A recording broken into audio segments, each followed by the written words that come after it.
Hello and welcome back to Space Engineers. In today's video, we're looking at another transport ship, and this is another one from the BSE line where I have done showcases on previous BSE ships in the past, but this one is called the Ryza Troop Transport, which is this lovely thing I'm currently standing on.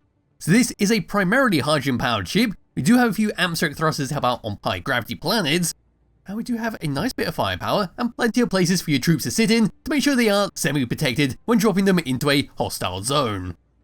So press the F10 and find the scene spawn menu. The Ryza Troop Transport is 1,834 small blocks, using the Heavy Industry, Warfare 2, Wasteland, Decorative Block, Warfare 1 and Sparks of the Future DLC packs. We see here all the important information about it, such as what's included, such as a survival kit, we've got cargo containers, hydrogen tanks, cryopods, passenger seats, one pilot seat, oxygen supply, so it is survival ready, and is lightly armed with some assault cannons and some auto cannons. There's all the other blurb about the ship and what you can do with it. But for the moment, we'll just give this thing a thumbs up, move around towards the very front, we'll have a quick look around the outside, and then we'll test it out, fly around for a bit, and there should be, this time, some space pirates right in that direction for us to go and blast and maybe crash straight into it. So for the moment, my character can now bugger off just a little bit, there we go. And this is what we get at the very front of the Ryza Troop Transport. So front and centre, what we got is our industrial cockpit to drive this thing around. To the left and right of that, we've got a couple of heat vents for some decoration, and then the start of many hydrogen thrusters to go all the way around this ship. Just above our cockpit, we've got two autocannons and a camera. Then just below our cockpit, on the bottom left and right hand side of it, we've got assault cannons with some hinges to make it look like an ammo belt attached onto it. We can see some large hydrogen thrusters to slow us down, as well as a rather precarious rocket launcher. If you were to get a closer look at this one, you'll probably be able to make out there is a barred window block in front of it. Now this is a very fine design, as in you can do this, it's perfectly fine in the actual gameplay. I just personally don't trust the game enough to be able to do this and not have it blow up in my face. Yes, we've got a rocket launcher behind the barred window blocks, and it is once again perfectly fine to use. Yes, on the side of this, behind our rocket launchers, we do have a couple of atmospheric thrusters just to help out while on the planet. And around here on our autocannons, we can get close up of our hinge part, which is acting as our ammo belt. Right below here, behind our heat vents, we do have a hydrogen engine to give it a bit of power. Then looking towards the back there, we can see one hell of a lot of hydrogen thrusters to keep us off the ground. Putting away and looking over to here, we do have some armoured plates on the side, armoured plates made out of some steel blocks, just to make sure this section next to our thrusters is nice and protected from any kind of shots coming on the side. This is going to be very useful when you're landing down onto the ground, and perhaps have shots flying left and right of you, so you don't blow up your hydrogen tanks. We've got quite a few of these on here, so this does blow up, it's going to make, well, a big explosion. On this side, we can see some fantastic use of our beam blocks, and a bunch of very dark grey battered steel blocks, with a few letter blocks spelling out exploration. Towards the back, we do have a spotlight to, well, search for any enemies below you, and of course to light up the area if it's nighttime. And towards the back, a couple more atmospheric thrusters. Here's some more hydrogen thrusters to push us around. And at the very back of the main body, we've got a bunch of weapon lockers to store all the goods for your troops to grab when they hop off on the ground and go off on their adventure. Just below that, we can see even more great use of our beam blocks. And on the side right here, if I just put the camera all the way around, past our hydrogen tanks, we've got a couple of cryopods. So we've got two on this side, two on the opposite side. There's our survival kit. And then we've got two seats for some more passengers to sit on. So ultimately, we can carry 8 passengers and 1 pilot. So we can carry a nice amount of people. If we were to continue along, down here, there's our hydrogen engines. There's the bottom of our hydrogen thrusters. A couple small hydrogen thrusters for our left and right hand side.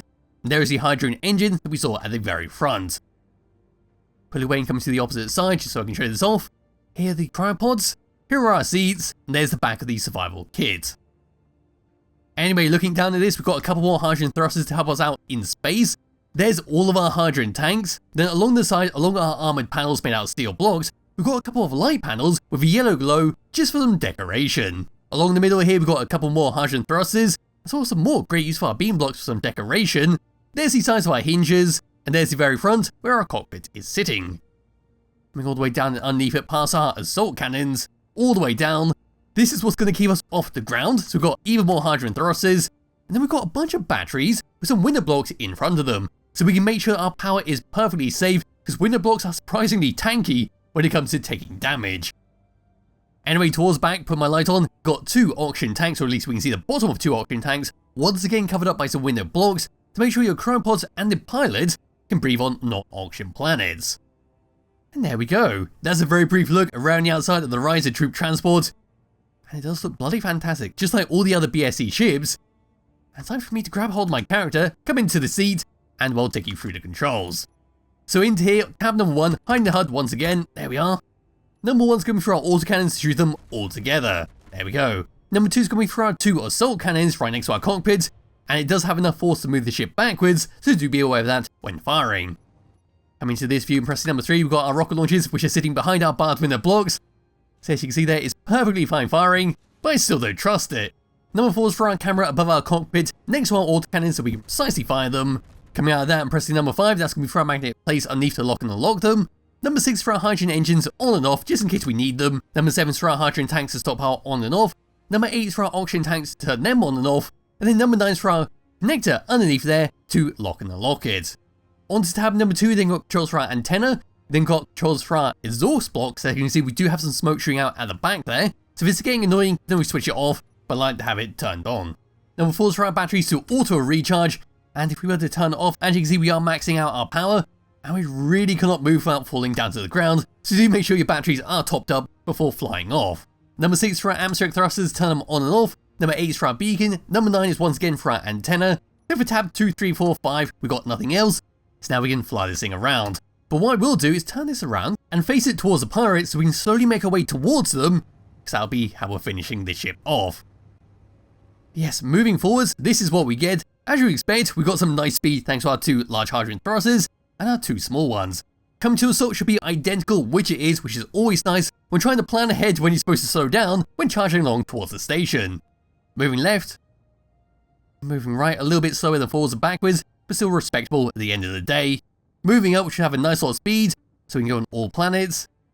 And then moving down, we once again have some nice speed that will be helped out by gravity. Then as for gyroscope controls, moving this thing around, as you'd expect from a transport ship, well, not the quickest thing in the world as we were to maneuver around, but also not the heaviest thing, which is always nice. We do want to be able to maneuver this thing around at high speeds or in tight areas, just to make sure your troops can be dropped off in their desired location.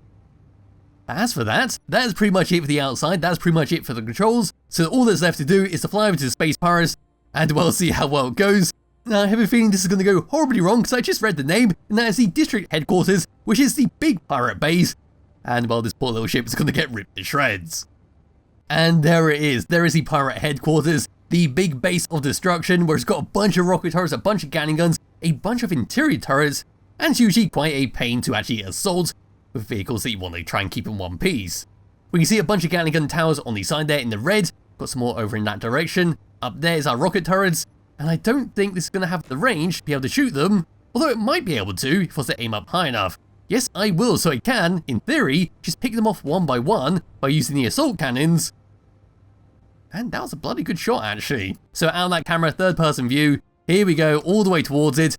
I'm not expecting this to last more than 20 seconds against this base. That rocket turret will just rip this thing to shred, because we've got so many hydrogen tanks, so many full hydrogen tanks. Well, this is going to go kaboom. And here they go, they are going for the hydrogen tanks. I'm doing a terrible job at actually aiming for those turrets at the top there. Those were some good shots. But there we go, there goes the cockpit, there goes the hydrogen tanks, and I was flying into little pieces, though it's still being somewhat one piece. And wow, my game is not liking that, but there goes all the shots, it's slowly flying down to the ground. And there was a nice explosion with one little rocket flying past it. But yes, that is pretty much it for the Ryza Troop Transport. It is a lovely little ship to use in your world if you do want to transport a few friends to one place to another, or even just to refit it, remove the seats through the cryopods and put more cargo containers on it, and use it as a transportation ship to go over to outposts, drop all stuff, and make a few space credits here and there. So be linked to in the description below if you do wish to download and play around with it yourself. I highly recommend you do, and I'll be back with another video some point soon. Bye bye.